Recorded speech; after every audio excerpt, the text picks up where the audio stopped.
toda la expectativa no cabe en el ámbito internacional, tiene que ver con esta escalada, por lo menos ahora, de violencia verbal para algunos o de amenazas, para ser más concretos. Y desde esta semana, los días martes, vamos a tener el gusto de estar con el doctor Jodas para poder hacer un análisis de la situación. ¿Qué tal, doctor? ¿Cómo estás? Estados Unidos y Venezuela, ¿verdad? Estamos hablando de eso. Trump, sí. ¿Qué tal? ¿Qué tal, doctor? ¿Cómo andamos? La audiencia. ¿Cómo están las cosas? Porque vemos, leemos y encontramos que hay supuestamente conversaciones, pedidos. Hasta el punto de, por poco no le dice, yo sé dónde vivís, le dice Trump a Maduro.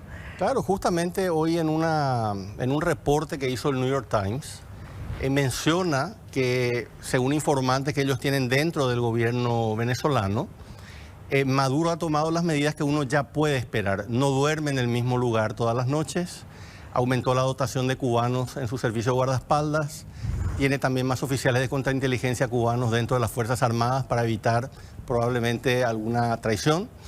Entonces, personalmente yo veo la situación muy tensa y con riesgo de escalar rápido.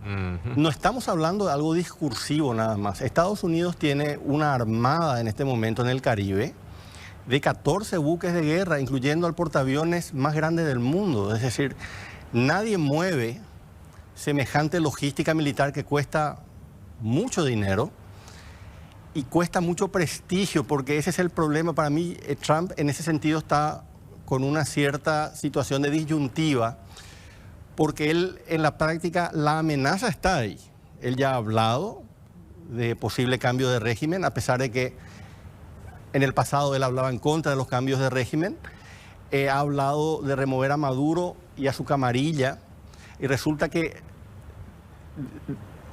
desdecirse de eso y retirarse del Caribe va a ser una pérdida de prestigio tremenda. Es decir, Pero ¿quién no va tiene problema para decir una cosa y hacer otra cosa? Claro, pero en este caso se trata justamente de la credibilidad de la mayor Fuerza Armada del mundo. Entonces yo creo que ahí hay un componente que va más allá de lo que Trump haga. Trump ciertamente es una persona muy impredecible. Él va por una política, después cambia. El caso de Ucrania, por ejemplo, es muy significativo.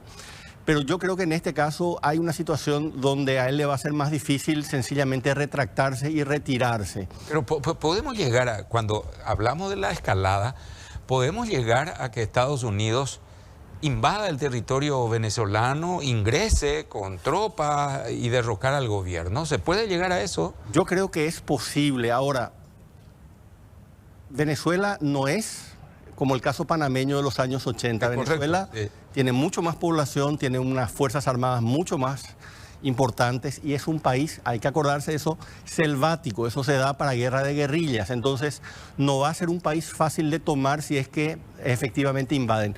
Fantasma de Vietnam, por ejemplo. Puede ser. Claro, ese es el problema. Es decir, la entrada y anulación, por ejemplo, de la aviación venezolana, la toma de los principales cuarteles venezolanos, eso va a ser relativamente rápido y no muy difícil para Estados Unidos. Después vienen dos problemas. Uno, el que acabas de mencionar, el factor que podemos llamarle Vietnam. Y segundo, la ocupación del país implica administrar lo que es lo que les pasó tanto en Afganistán como en Irak. La ocupación y la administración, sobre todo en un país que está devastado económicamente, como es el caso venezolano, es muy complejo porque ahí hay inclusive muchos problemas de índole nutricional.